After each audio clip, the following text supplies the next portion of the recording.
Muy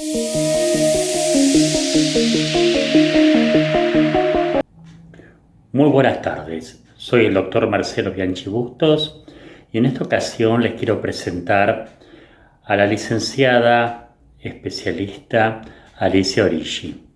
Alicia es miembro de número de nuestra Academia de Literatura Infantil y Juvenil y es una de las grandes especialistas en la obra de María Elena Walsh.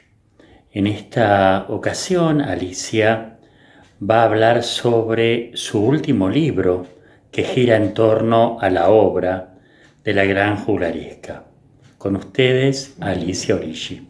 Buenas tardes, yo soy Alicia Origi y soy la autora de este libro, María Elena Walsh, Una voz inolvidable, de Editorial Lubina, que fue gestado durante la pandemia y fue editado en 2021 y presentado el 16 de diciembre de 2021 en el anexo de la Biblioteca del Congreso,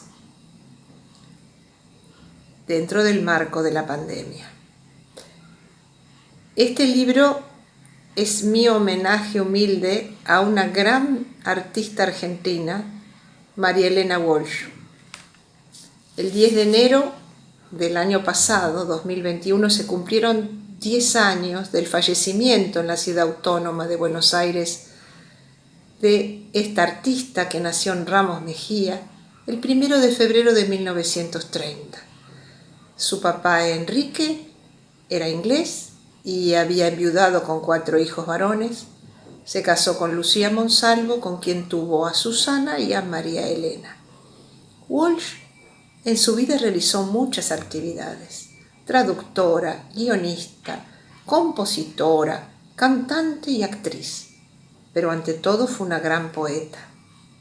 Fue la primera en tomar la literatura para niños, el teleteatro, la película apta para todo público y la canción popular, que en los 60 fueron considerados subgéneros de consumo masivo, para convertirlos en un espacio para la reflexión que provocan el humor y la transgresión del orden existente.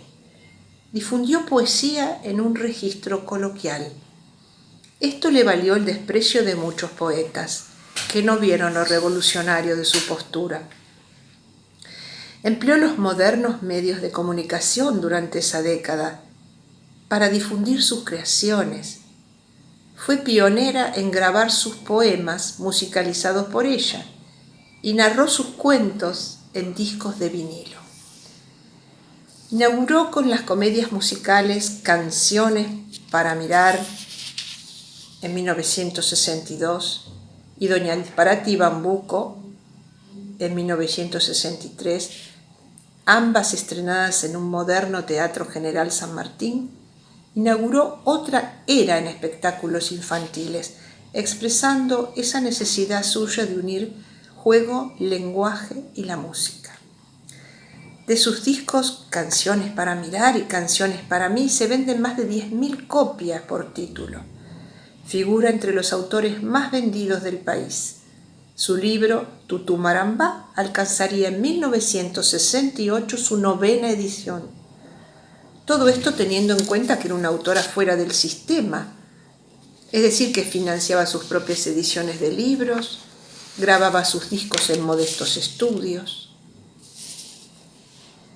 En la década que Walsh publica su obra para niños, en el país imperaban la represión política y social y perduraban la censura y la autocensura. No se percibió en el momento la revolución copernicana que significaron sus textos. El absurdo, el disparate y el sinsentido no son una mera pátina formal ni un juego carente de sentido. Implicaron un distanciamiento de las reglas del mundo real, donde impera la lógica, la misma que da origen a las jerarquías, la burocracia, al consumismo y a la guerra. Invitan al lector a construir otros mundos posibles a partir de la polisemia del lenguaje, para descubrir fuera del armado de la lógica que todo se puede procesar de diferentes modos. Su vida fue un testimonio de esa actitud libertaria. Ella aprendió del folclore una sencillez poética que aplicó tanto a la literatura infantil como a su libro de poesía para adultos, hecho a mano, y a su cancionero. En la década en que presentó sus espectáculos para adultos, de 1968 a 1978, la Argentina pasó de la dictadura, iniciada con el general Onganía en 1966, al triunfo y la derrota del peronismo. El gran aporte de la canción de Walsh está en lo que nos dice sin decir, en obligarnos a escuchar y a pensar en la forma y el contenido de las letras, en hacernos reflexionar sobre nuestra realidad individual dentro del contexto histórico-social en que vivimos.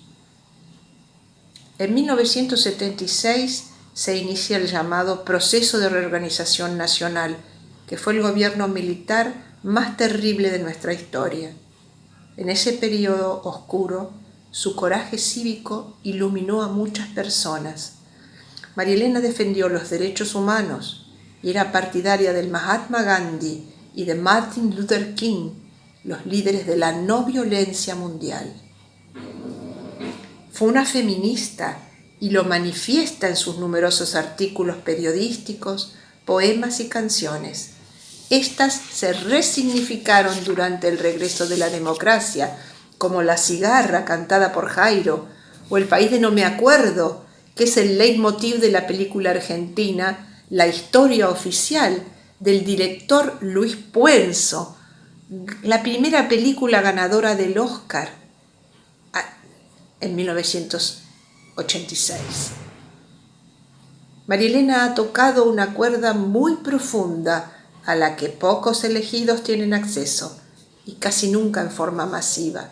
Su obra ha sido traducida entre otros idiomas, al inglés, al francés, al hebreo, al italiano, al sueco, al finés, al guaraní, al danés, al japonés.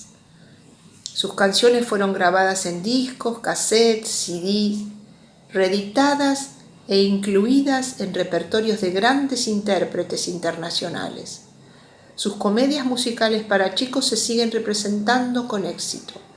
Su amada compañera, la fotógrafa Sara Facio, es la heredera de su propiedad intelectual y ha creado la Fundación María Elena Walsh para continuar con su legado.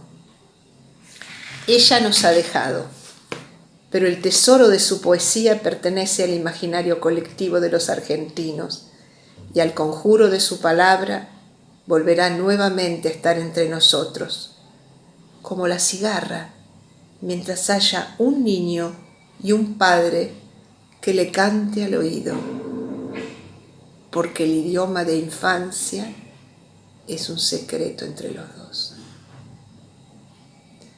Este libro ha sido premiado con la Faja de Honor de la SADE en 2018 en categoría ensayo y también por la Sociedad de Escritores de la Provincia de Buenos Aires.